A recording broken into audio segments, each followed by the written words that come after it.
नमस्कार दोस्तों, सक्षम इंस्टीट्यूट 360 डिग्री में आप सबका स्वागत है। दोस्तों, मैंने रीजनिंग के चैप्टर कोडिंग डिकोडिंग में कुछ 3 या 4 टॉपिक पढ़ा दिए थे। आज मैं उसका अंतिम टॉपिक शर्तों के आधार पर किस प्रकार से कोडिंग के क्वेश्चनों को हल किया जाता है के बारे में चर्चा करेंगे। तो दोस्तों, इसको पढ़ने से पहले इस चैनल को लाइक करें और सब्सक्राइब करें। चलिए आज के वीडियो पर बात करते हैं। आज जो मैं वीडियो लाया हूं वो कोडिंग डिकोडिंग का लास्ट चैप्टर है, जो शर्तों के आधार पर किया जाता है। इसमें होता क्या है कि इसमें एक अक्षरों का एक श्रेणी दी होती है, उसमें उसके कोड अलग आधार पर दिए जाते हैं। कोई जरूरी नहीं है कि ये संख्या कोड अल्फाबेट से मैच कर रहे हों। यहाँ पर एक शर्त दी हुई होती है, इस श्रेणी के जो सीरीज दी है इसके आधार पर। पहली शर्त जैसे क्वेश्चन के माध्यम से समझेंगे। मैंने कहा अक्षरों का एक सीरीज दी गई है, उस पर इन्होंने एक संख्या की कोडिंग कर दी है।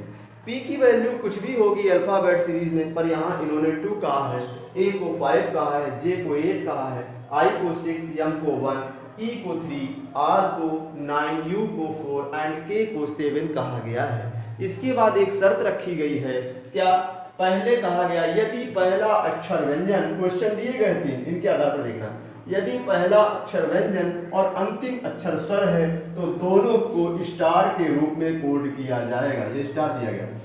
यदि दूसरी शर्त है, यदि पहला अक्षर स्वर और अंतिम अक्षर व्यंजन है तो दोनों को यस क्रॉस के रूप में आपको कोड दिया जाएगा। कहने का मतलब इन दोनों के शर्तों के आधार पर आप क्वेश्चन करेंगे। तो देखिए करके देखते हैं। मैं 3 क्वेश्चन है।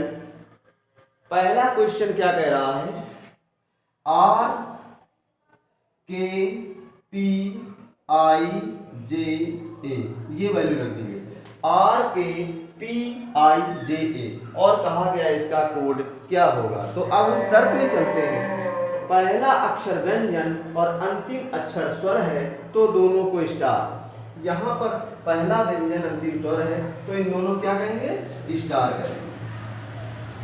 अब K की कोडिंग इससे करेंगे, K को 7 कहा गया, P को आप 2 कह रहे हैं, I को आप 6 कह रहे हैं, J को क्या कहा गया है, 8 कहा गया है। ये क्वेश्चन आपको समझ में आ गया होगा। बात आई समझ में, यानी कि 7, 2, 6, 8 और स्टार, इस आधार पर क्वेश्चनों को सॉल्व किया जाएगा। अगला देखते हैं दूसरा सवाल। इसी प्रकार से आप सॉल्व कर सकते हैं। देखिए दूसरा क्वेश्चन क्या कह रहा है, M J K P R K कहा गया, इसका कोड क्या होगा। यम और के आपके दोनों व्यंजन हैं, जबकि शर्तों में पहला व्यंजन दूसरा स्वर और पहला स्वर दूसरा व्यंजन की बात है। यहाँ दोनों एक ही चीजें हैं, तो इसमें सिर्फ कोडिंग कर देंगे। M की वैल्यू 1 रख देंगे, कोई शर्त लागू नहीं होगी। J की वैल्यू 8 है, K की वैल्यू 7 है, P की वैल्यू 2 है, R की वैल्यू 9 है और K की वैल्यू फिर 7। आई बात समझ।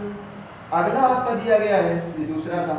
तीसरा है A J I P K R। यहाँ पर पहला स्वर है और अंतिम व्यंजन है। ऐसी स्थिति में हम दूसरे शर्त का प्रयोग कर देंगे, दोनों में कर दिया।